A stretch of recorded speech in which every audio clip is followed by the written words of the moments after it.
I'd like to be here on this platform with so many esteemed comrades whilst we're all still at liberty. I have made a special plea that when the cold hand of Michael Gove finally arrives on the collar, that I am not put in an adjoining cell with Chris. That would, I think, fall under the category of cruel or unusual.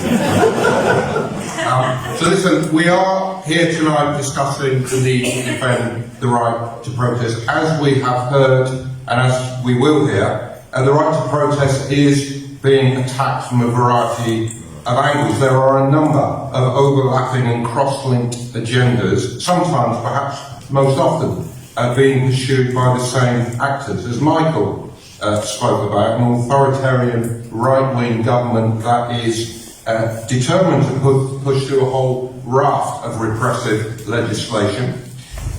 Successive racist governments, as Ragad has talked about, who want to pursue an Islamophobic agenda, most vigorously through the medium of prevent. But then the project that I want to specifically address, the global campaign being waged by Israel and its allies, at the heart of which is the attempt to prevent Palestinians, and I speak here as a Palestinian, from bringing the facts of our history and of our oppression into the public domain and calling on others to take action to address that oppression. It is a campaign which rests on two main tactics of delegitimisation: smearing those who stand with the Palestinian people as terrorists, or as best as terrorist sympathisers, or smearing them as anti-Semites. This is a campaign that has been waged for years, but has become more systematic and intensive in the last 10 to 15 years, and this is a direct response by Israel to the growing strength of the global solidarity movement in support of Palestinian rights, and in particular to the growing support for the Palestinian campaign for boycott, divestment and sanctions launched by Palestinian civil society in 2005. Now, some of you with longer memories, I'm looking around, there's quite a few people here with long memories, I think. Some of you will remember a leading Israeli think tank called the Re'ut Institute producing a report which they actually launched in London in 2010, which defined support for BDS as Israel's biggest strategic threat, and said that Israel needed to start to mobilise against this threat by actively delegitimising the movement and the broader solidarity movement. What was the tactic? The report said Israel needed to isolate this movement from wider progressive movements, make the whole issue of Palestinian rights toxic. In 2012, Israel set up an entire ministry, the Ministry of Strategic Affairs, with one sole brief: to take forward that global campaign of delegitimisation. So we have seen this in operation in intensifying scale, very particularly, as you all know, after Jeremy Corbyn's election as leader of the Labour Party, and right now, in response to the extraordinary waves of solidarity we have seen emerging in the aftermath of Israel's genocidal assault upon the people of Gaza. We have seen this in operation across whole domains of society. As Ragad has talked about, a key target has been universities.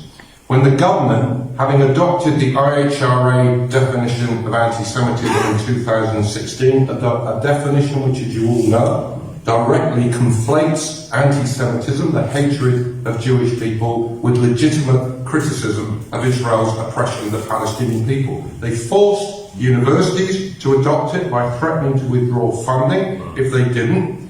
In November of last year, supported by PSC, BRISMAS, the British Institute for Middle East Studies, and the European Legal Support Centre released a report which detailed 40 cases of academics and students who have been subject to disciplinary procedures on the basis of spurious allegations of anti-Semitism. In every single one of those cases, they were exonerated, but of course the impact and the intended impact was to add to the chilling effect on activism for Palestine, to make people fearful of putting their head above the parapet. We have seen this across other domains of society. Some of the most notorious examples I'm sure you're familiar with. Last year, a completely insidious group called UK Lawyers for Israel forced Chelsea and Westminster Hospital to remove a collection of pottery plates made by children in Gaza in partnership with local primary school children in that borough. Why? Because these plates, it was alleged, were offensive to the Jewish community because one of them showed an image of Al-Aqsa Mosque with a Palestinian flag flying above it. And all of you have seen the efforts to demonise the marches since we began marching in October in our hundreds of thousands. We have been told, Islamist mobs, we are hate mongers, we are terrorist sympathisers, we are making the streets of London a no-go area for Jewish people, despite the fact that on every single one of our marches, as we've heard, there are hundreds, if not thousands of Jewish people marching with us, most of them in an organised Jewish. Finally, I'll mention another key tactic in this campaign, that of lawfare. Getting allied governments across the world to introduce laws and regulations that in some way seek to prescribe support for BDS. We've seen it happening in Germany, we've seen it happening across the US, we've seen it happening in France, and now of course we have our own version of such a law, the anti-boycott law, which has reached the House of Lords, a law which seeks to stop public bodies from divesting from companies which have violated international law and human rights, and a bill that contains a very special clause. A clause which says that there is one state in the world which no future government can exempt from the provisions of the bill, and that is the State of Israel. So as we have heard, it is important that we defend our movement from these attacks, and important that we do so from the broadest base possible, where those mounting the defence are not just us, the usual suspects, the members of the Solidarity movement, but other civil society voices and civil rights activists. This is what we are seeing in the pushback to the anti-boycott bill. We at PSC have convened a coalition of more than 70 civil society organisations who are pushing back against this bill because they see this affecting the ability to take forward a whole range of legitimate social justice campaigns. It's what we are seeing at the moment in the pushback to Lord Walmey's attempts to try to blacklist PSC, and it's what we're seeing in the response to Michael Gove's intention to change the definition of extremism. But there is something else I think that is important in our response to this. A key part of the way the chilling effect works is to force us into a conversation in which we are defensive, where we cease to talk about Palestine and instead solely talk about our right to protest and why we are not extremists. So as we devote the energy that we need to defending our space to protest, we also need to make sure we're devoting as much, if not more, energy to continue to enlarge this. This is what happened in November when they tried to stop us marching on Armistice Day. We stood our ground. What was the result? We saw 1 million people on the streets of London, the biggest mobilisation in this country since the mobilisation.